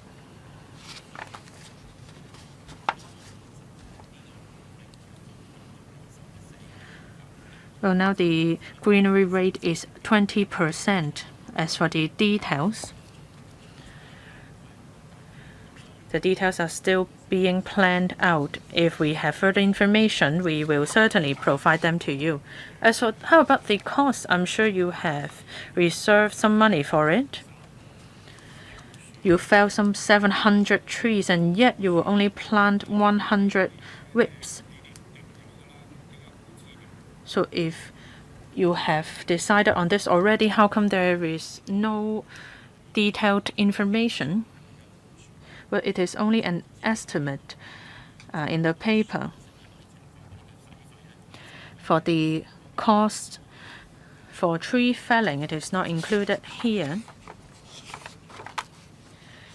It is included in the site works in CEDD. Can you let us know more about this after the meeting in written form regarding tree felling? Yes, thank you. Next, Dr. Junius Ho, 3 minutes. Well, I hope that you can provide us with information. If you have time, you can answer my 3 questions. If not, please supply the details after the meeting. Well, for future public works,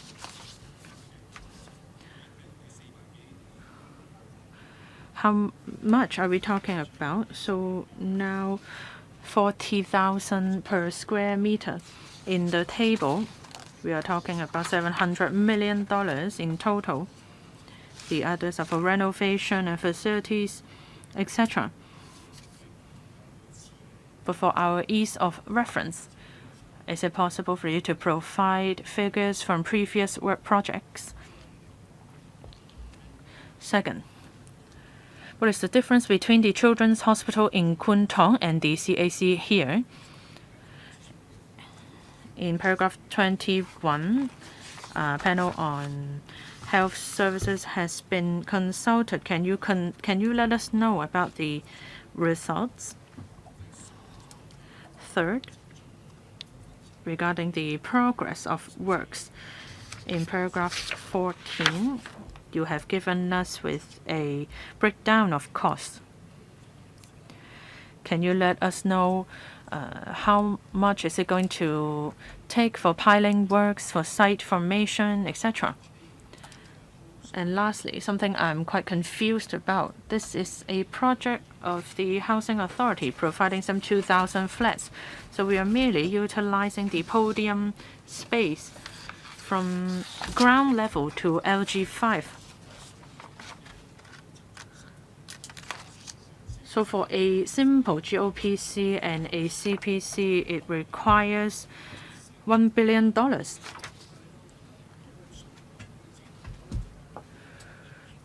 So here,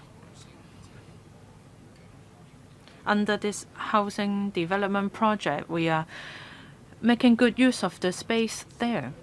I have no objection to that, but how come it is so expensive? We don't even need to be involved in the construction. So how can we make sure that our money is utilized well? This seems so expensive. Well, Dr. Ho has requested information to be provided after the meeting. But regarding the cost, perhaps we'll provide more information in writing after the meeting. As for the Children's Hospital, well, it is mainly for admission, especially for children suffering from chronic diseases. And so it is quite different to the Child Assessment Center, where we mainly provide assessment services. Ms. Lillian Kwok, second round, 2 minutes. After Ms. Kwok, we need to vote. Thank you. I'm concerned about the noise and the environment impact assessment because we are talking about 2 neighboring schools very close to the site. I'm worried that during the piling work, perhaps the schools are having exams or tests, or when the environment gets dusty, they are having PE lessons. This will certainly affect students' physical and mental health. So I hope that you will liaise closely with the schools there with reference to their timetable or their school calendars and see if a balance can be struck so as to minimize the impact that it may have on their studies. Mr. Lee. Thank you. Thank you for your comments.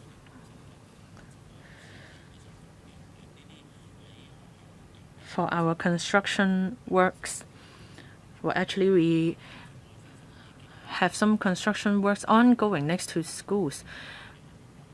And we have sent representatives to consult these schools and see if any mitigation measures can be done. And like you said, we will take reference of the school timetable and calendar, etc. One more thing. Well, yes, you have consulted them at the beginning, but how about during the construction? Well, this is comments that I've heard from the schools or colleagues from that district. I hope that you can follow up on that. Well, that is very clear. How is the administration going to follow up on the comments? I'm sure that you can restore confidence. If there are no other questions, then I will put this proposal to a vote. Those in favor of PWSC 2022 to 2337, please raise your hands. I believe we have a unanimous vote. We are eager to approve this. Those who are against the proposal, none. Well, I believe that members are in favor of this proposal, so this proposal is endorsed. And now we have to decide whether or not to recommend the Finance Committee to further discuss paper PWSC 2022 to 2337.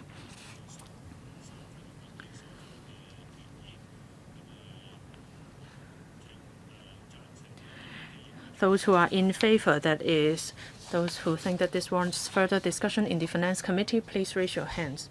3. Those who are against. Those who don't think that this warrants further discussion in the FC. 5. So I think that for members participating in the vote, the majority is against the suggestion. So this suggestion is denied. So the subcommittee does not recommend the FC to further discuss paper PWSC 2022 to 2337. Thank you, representatives from the administration. Our next meeting will be held on the 24th of February. That is this Friday from 8:30 a.m. to 10:30 a.m. Just then I mentioned that this is an additional meeting. Please attend the meeting on time. As for the proposal approved today, they will be submitted for the FC's consideration by March 2023. Meeting adjourned. Thank you.